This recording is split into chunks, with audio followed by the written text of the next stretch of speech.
Cairo, Seattle.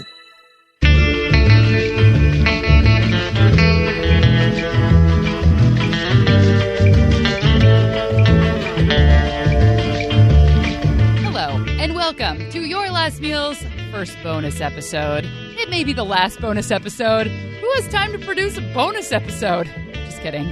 We do, kind of. I'm your host, Rachel Bell, and as promised, this is a follow-up to the last episode we released with actor Lauren Weedman. And if you haven't listened to that yet, I strongly suggest that you do that first. It will make this bonus content make a whole lot more sense. All right, so let's get started with a little bit of a recap. Lauren Weedman wants pad Thai for her last meal. She first tried the dish in Seattle, a city packed with Thai food. I wonder, why is there so many Thai restaurants here? I don't know. This is going to just, I don't know, goodbye sleep for the next week. I'll just be obsessed. But that's the thing with this podcast is I will look into that. Oh my gosh. Yeah. I love it. Life is a process. And look into it, I did. I did some research. I emailed people. I made phone calls on the actual phone. And I still couldn't figure out the answer. Now, the obvious and easy answer would be that Seattle was flooded with Thai immigrants who open restaurants. But that just isn't true. There are about 110 Thai restaurants in the city, but only about 1,200 Thai immigrants, which means one restaurant for every 11 Thai people. So I gave up. But then, after Lauren's episode was produced and ready to launch, I found the answer. And not just why there are so many Thai restaurants in Seattle, but why there are so many in the United States. Turns out it was a calculated plan cooked up by the Thai government. In 2001, the Thai government embarked on an economic development plan to ramp up tourism and Thai exports. They thought if more people are exposed to Thai food, they'll fall in love with Thai culture. And maybe they'll fly to Thailand and buy some of those pantaloony elephant pants that we all bought when we went there. According to Vice, the concept is called gastro-diplomacy, or culinary diplomacy. I got more details from Mark Padoongpatt, assistant professor of Asian American Studies at the University of Nevada, Las Vegas, and the author of Flavors of Empire, Food and the Making of Thai America.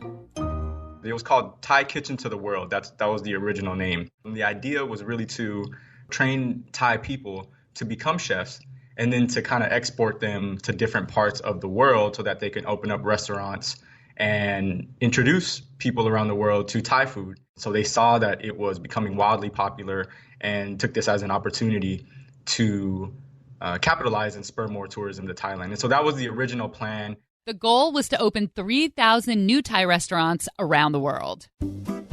Vice reports that Export-Import Bank of Thailand offered loans to Thai nationals interested in opening a restaurant abroad. And the Public Health Ministry even published a book in 2002 called A Manual for Thai Chefs Going Abroad, with information on training, recruitment, and even tips on the tastes of foreigners. The government also created a few prototypes for Thai restaurants, basically turnkey prefab restaurant plans that included restaurant designs and standardized menus based on different price points. So an investor could just come in, buy a plan, and set up shop. Some people think this is why most Thai restaurants in the U.S. have the same exact menu. I've read a lot of the articles around, the Thai government's role in promoting Thai restaurants, but I think it's faulty for a couple of reasons, and it has its limits, I should say. I think it's absolutely correct that the Thai government played a key role in promoting and increasing the number of Thai restaurants around the world.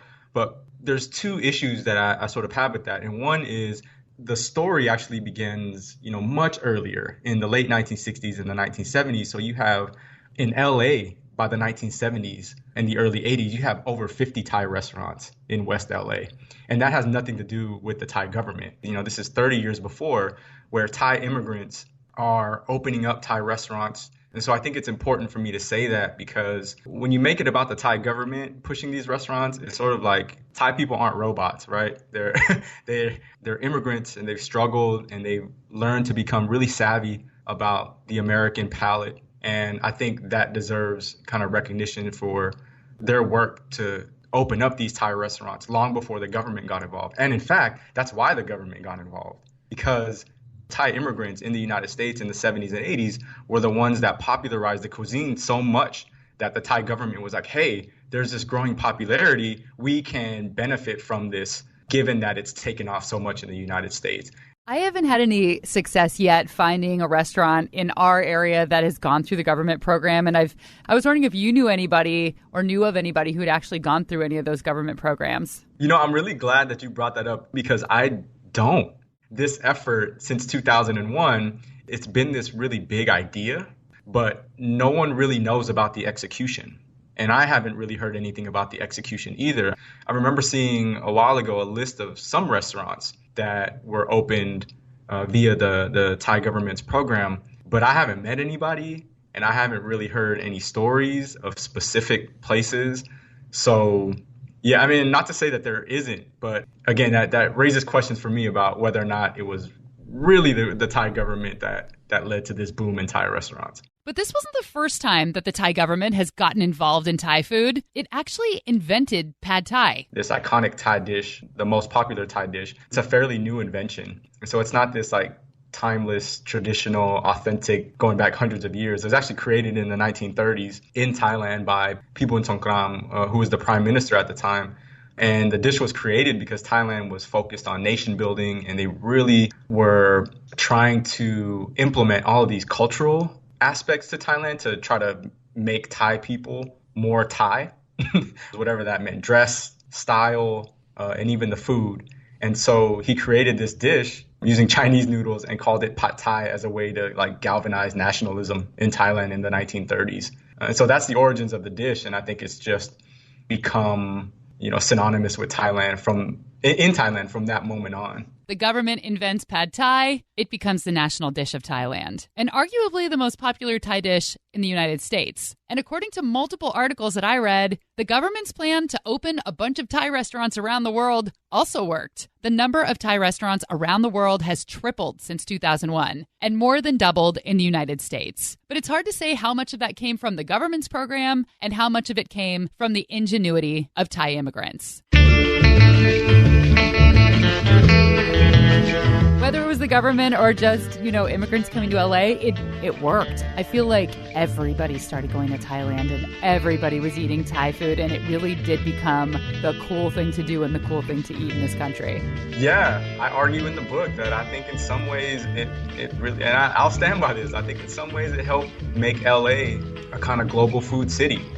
Because even by the 80s, LA was struggling to figure out what kind of a food place it was. And I think Thai food helped give it that kind of cultural cachet, that kind of cosmopolitanism. And there you have it, folks. Mystery solved, bonus episode complete. We'll be back next week with a brand spanking new episode of Your Last Meal featuring actor Kyle MacLachlan. I'm Rachel Bell. See you next week.